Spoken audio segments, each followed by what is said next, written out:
What's going on, everybody? Hope you're having a good day. I'm here to talk to you live about Jeff Sessions, the war on drugs, the past, the present, the future, and what's truly going on. I'm trying to slash through the mainstream media stories, the social media stories, and really get to an accurate perception of what's going on. And I would love to hear your debate in the comment section as well. Please let me know what you think, but I'm going to break down what's been going on in this realm because it's going to be talked about a lot. It's a very big deal to me. All right, people are in. I'm going to first off say this is one of the things I'm keeping my eye on, the war on drugs. I've studied the prison industry. I've studied the war on drugs.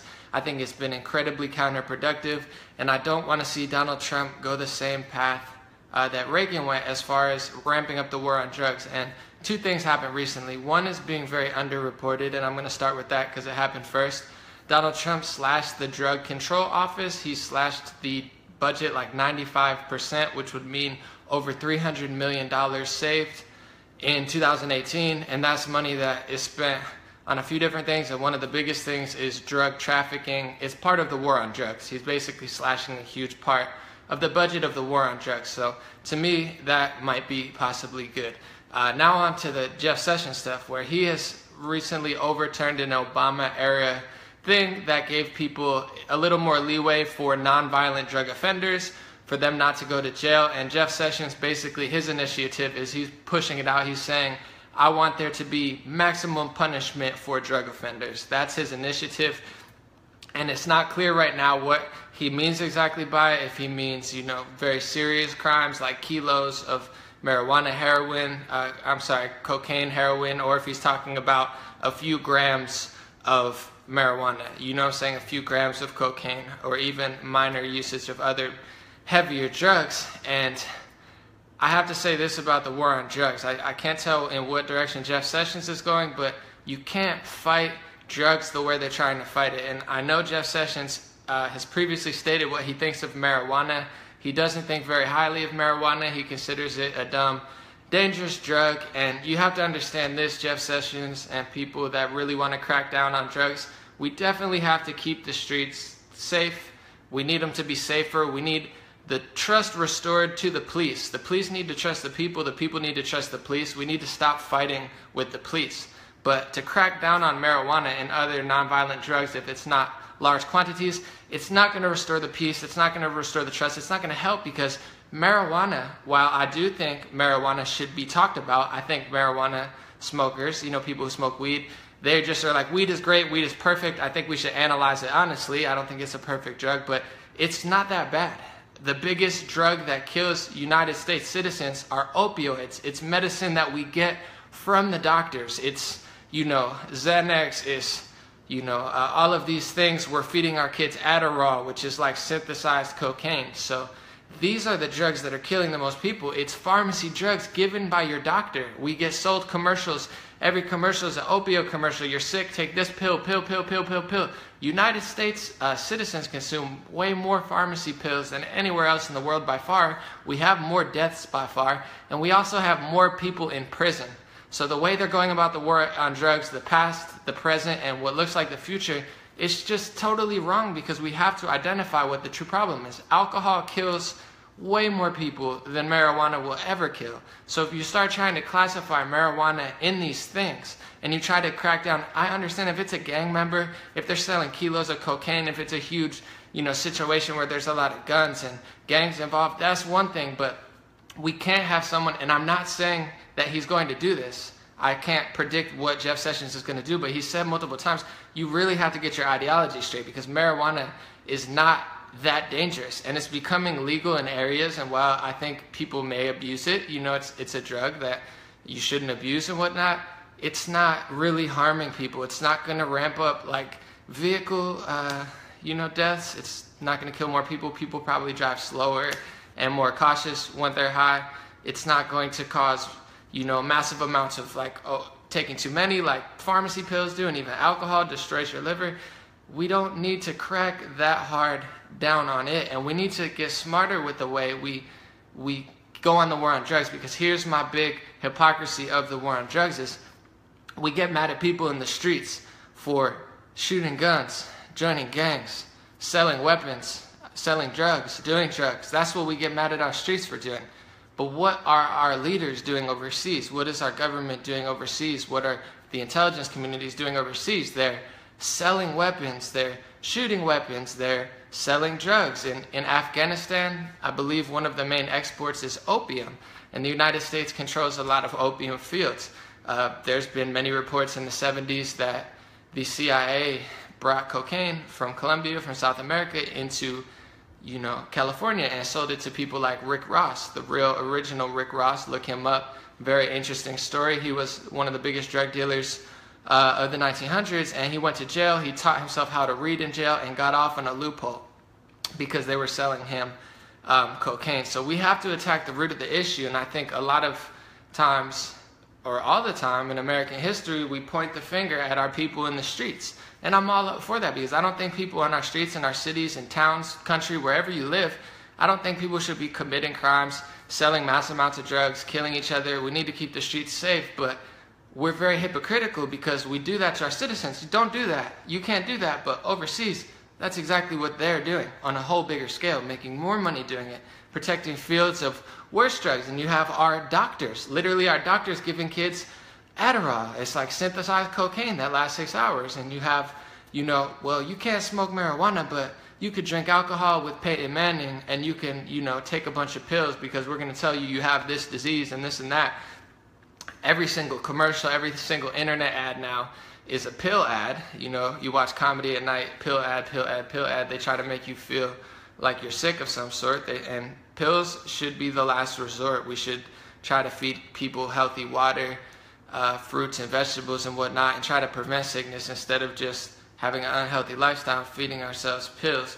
So I would love to see the Trump administration crack down on the pharmacy industry. I would love to see the Trump administration crack down on the food industry and find, who's making the food that has all sorts of chemicals and, GMOs that aren't healthy possibly, and get healthier ingredients. And on that note, just to get aside from the war on drugs, I want to say, we control what they sell. If everybody eats better, if everybody demands better food and better products, we'll get better products. We are what we eat. They can't live without our money. So how we consume is how we change the world together. So don't even worry about government with that. Collectively, let's do that.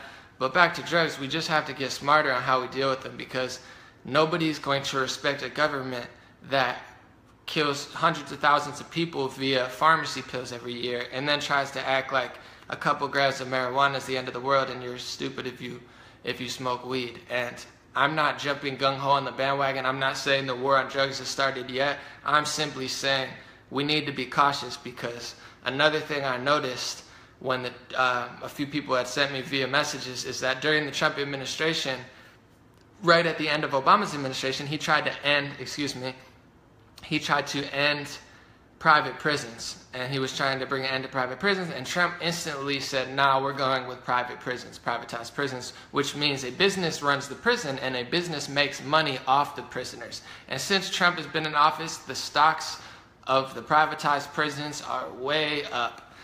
Those companies are making a lot of money. And I think, while I don't like government to take a hold of a lot of things because they're corrupt, I do think prisons and jails are something that shouldn't be privatized, because now it's a business, and your business model is the more prisoners you have, the more money you make. So now they cracked down on the war on drugs.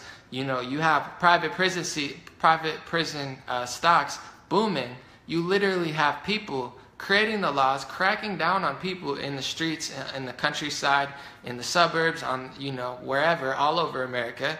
And now they're making more money from fines. They're arresting more people. The jails are bigger. United States is already the most jailed country in the world. Did you know that? We jail more of our citizens than any other country by far. We have more jailed citizens than any other country by far. And it's not even comparable. There's something profoundly wrong with our justice system. And while I support police, I'm not on the I hate police bandwagon, because there's a lot of very brave people who dedicate our lives. So God bless you, the police officers. We need to respect the police.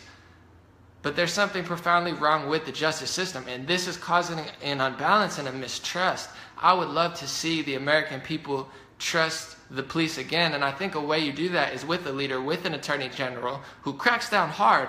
I would like to see him crack down. I'm not soft. I'm not saying let gangbangers and drug dealers go free. Not at all. If you're dealing heavy amounts of drugs, you might have to go to jail. If if you have guns and you're killing people over drugs, you have to go to jail. But we need an attorney general, and we need some leaders that talk to the people. This is one thing that I disliked about Barack Obama, especially because he was African American, so he was half and half. He could really speak to both sides authentically, and everybody would really trust and believe him. And he really didn't make an effort whatsoever, in my opinion, to really speak to people, speak to the streets, speak to the African American people, speak to the countryside, speak to people of all races and religions, whatever. Speak to everybody and say, this is what we're doing. We're going to crack down on crime. We're not going soft on crime, but we're going to ease up. We understand the struggle that you're going through. We understand that you're selling drugs. Maybe you can't afford a job. Maybe you're not getting the education. Maybe you don't have good parents. Your parents aren't instilling the right values in you. Maybe you're getting corrupted by, TV, television, and movies. That's all about guns and drugs and whatnot, and music, whatever. Maybe it's because you see that we're doing it overseas. We're selling guns and we're selling drugs overseas, so we're going to stop doing that.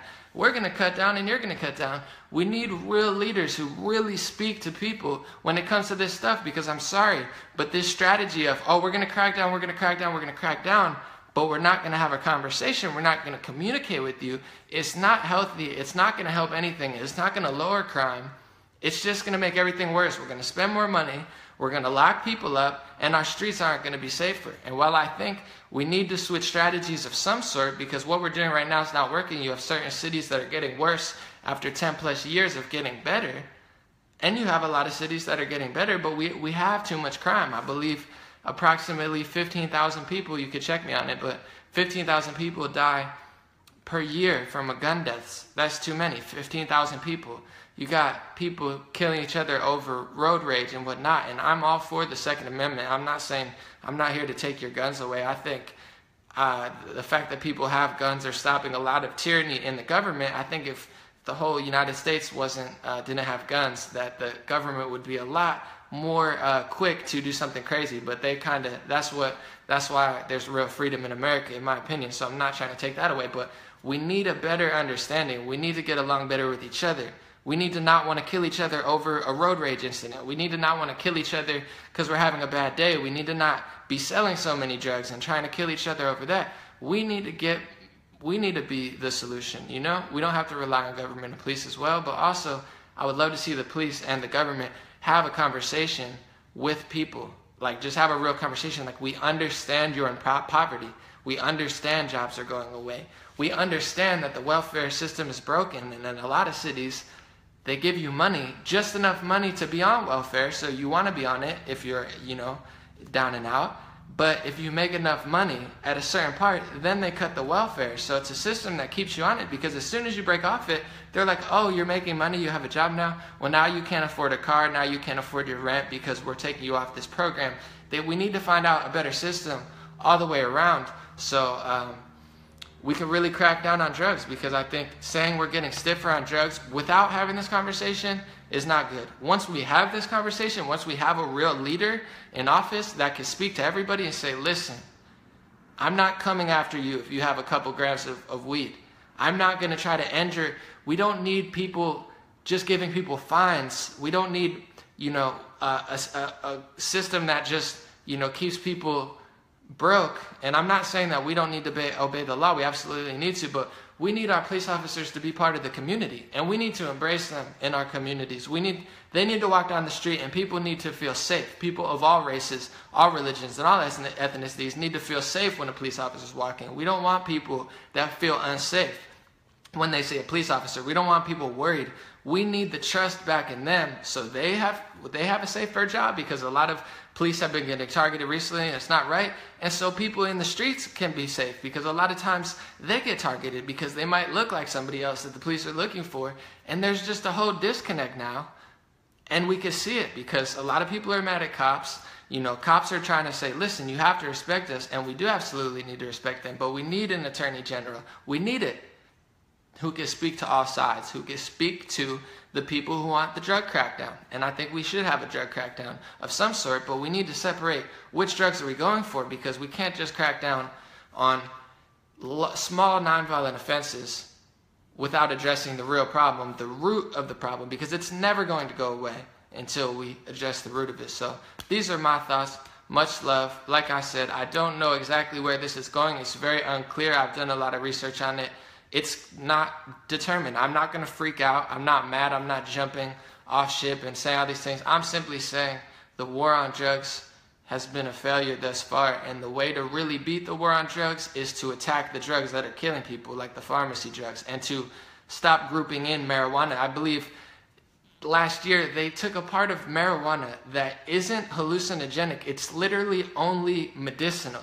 It's for kids that have seizures. I've literally got multiple stories, multiple messages. People sent to me their kid was having a seizure, and this non-hallucinogenic, only medicinal part of marijuana, they smoked it and stopped having seizures. It's only medicinal.